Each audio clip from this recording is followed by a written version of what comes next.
नमस्कार मित्रों, मैं हूँ तीर्थ सामवेदी। आज पुनः शारदीय नवरात्रि की शुभकामनाएं लेकर मैं आपके समक्ष प्रस्तुत हूँ।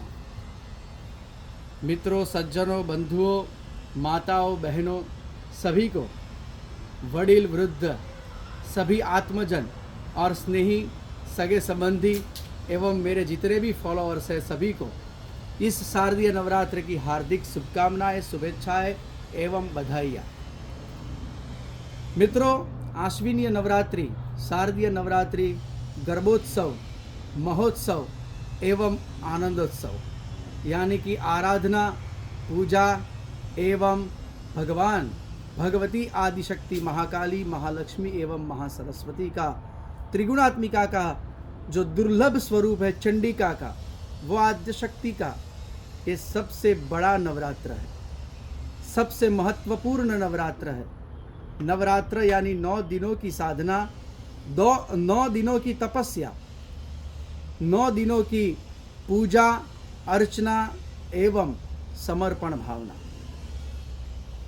व्रत, जप, यज्ञ, तप एवं अनुष्ठान का सबसे उत्तम उत्सव यानी नवरात्र।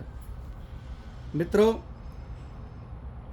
देवी कवच में भी मार्कंड ऋषि जी ने लिखा है कि प्रथमम शैलपुत्री च, द्वितीयम ब्रह्मचारिणी, तृतीयम चंद्र घंटेति, कुष्मांडेति चतुर्थकम, पंचमम स्कंद मातेति, षष्ठम कात्यायनीति च, सप्तमम कालरात्रीति, महागौरीति चाष्टमम, नवमम सिद्धिदात्री च, नवदुर्गा प्रकीर्तिता।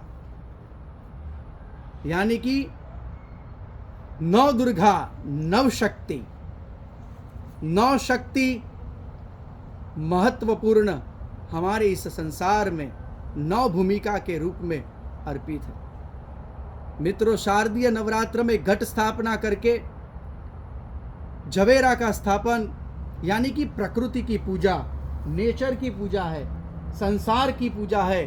प्रकृति बिना जल, वायु, आकाश एवं हम जो भी पेड़ पौधे, फल फूल, पान, इवन यहाँ तक कि हम जो अन्न खाते हैं वो भी प्रकृति की ही देन है। तो वो प्रकृति की पूजा यानी भगवती जगदम्बा की पूजा, प्रकृति की आराधना यानी कि जगदम्बा की आराधना। ये जितने समुद्र है, पर्वत है, नदी है, तालाब है, जलाशय है, वो सभी भगवती आदिशक्ति का स्वरूप है। और इसीलिए हमें जो प्राण वायु प्राप्त होते हैं वो भी ये पेड़ पौधों की वजह से प्राण वायु प्राप्त होते हैं, ऑक्सीजन, वो भी प्रकृति के फल स्वरूप, उनका आशीर्वाद के स्वरूप ही हमें ये प्राप्त होता है। मित्रों, प्रथम दिन शैलपुत्री वृषारूढ़ा के रूप में है, जो वृषभ के रूप में हमें सभी को आशीर्वाद देती है।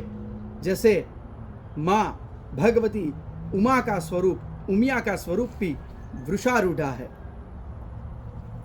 यानी कि शैल, शैल यानी पर्वत, और पर्वत यानी कि कैलाश पर्वत के अंदर विराजमान ये शैलपुत्री। कैलाश पर्वत यानी कि हिमालय, हिमालय की पुत्री यानी उमा, और उमा यानी शैलपुत्री। ये भी प्रथमम शैलपुत्री च, द्वितीयम ब्रह्मचारिणी, तृतीयम चंद्र घंटेति, कुष्मांडेति चतुर्थकम।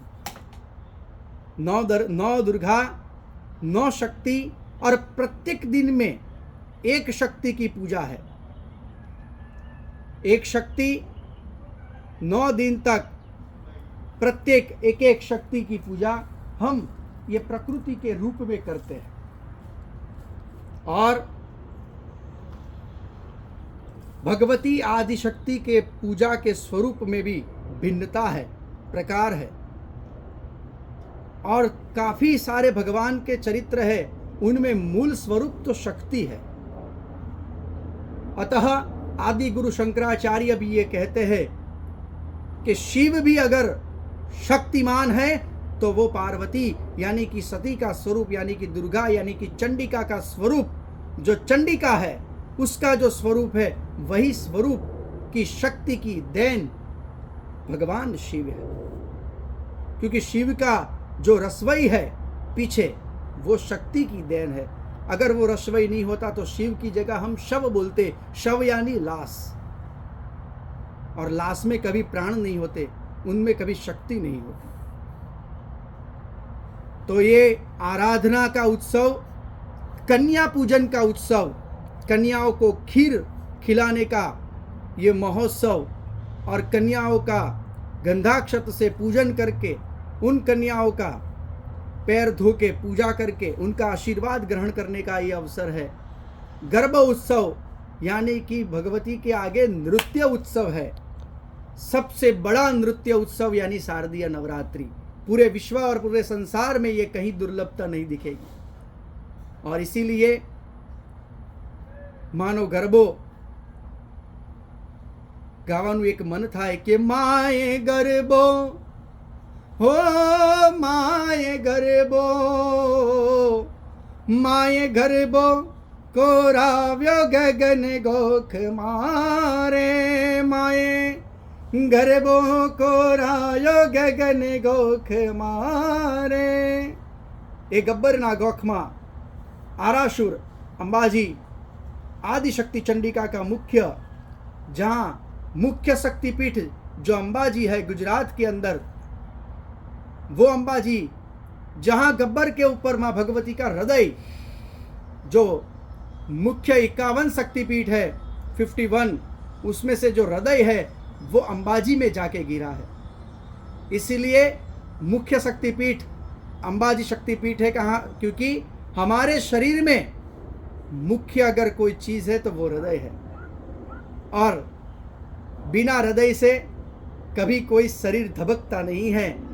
और आपके शरीर में भी जो हृदय है वो भी माँ शक्ति की देन है। मेरे शरीर में जो हृदय है वो भी शक्ति की देन है। और पूरे संसार में जितने भी प्राणी हैं, केवल मनुष्य नहीं, वो सभी प्राणियों के अंदर जो चेतना और शक्ति का संचार है वो जगदम्बा है, वह आदि शक्ति है, वो पराम्बा है। तो आप सभी को नवरात्रि की ढेर सारी शुभकामनाएं। जवेरा का स्थापन करके, घट स्थापन की पूजा करके और पूर्ण श्रद्धा से और भक्ति भाव से पृथ्वी की जो प्रकृति का रक्षण है वो अवश्य करें। नेचर, प्रकृति, उसका बचाव करिए, सेव करिए, पेड़ पौधे लगाइए। और आप सभी से ये निवेदन है, क्योंकि या देवी सर्वभूतेषु शक्ति रूपेण संस्थिता, नमस्तस्यै नमस्तस्यै नमस्तस्यै नमो नमः। अगर शक्ति की आराधना के बिना सब कुछ अधूरा है, क्योंकि शक्ति की पूजा के बिना हमें कोई भी पूजा फलीभूत नहीं होती। बिना शक्ति से हमें हमारे शरीर को चलने में भी दिक्कत आती है, चलने में भी बहुत तकलीफ आती है। तो अगर शक्ति की पूजा करोगे तो माँ भगवती आपका मन, बुद्धि, अहंकार, चित्त, मन, ये सभी पे कंट्रोल रहेगा, अंकुश रहेगा, नियंत्रण रहेगा। इसीलिए जगदम्बा की आराधना करनी है। और इसी प्रार्थना के साथ आप सभी को इस शारदीय नवरात्रि की हार्दिक शुभकामनाएं। मैं तीर्थ सामवेदी आप सबको जय अम्बे, जय अम्बे, जय अम्बे, जय माता जी।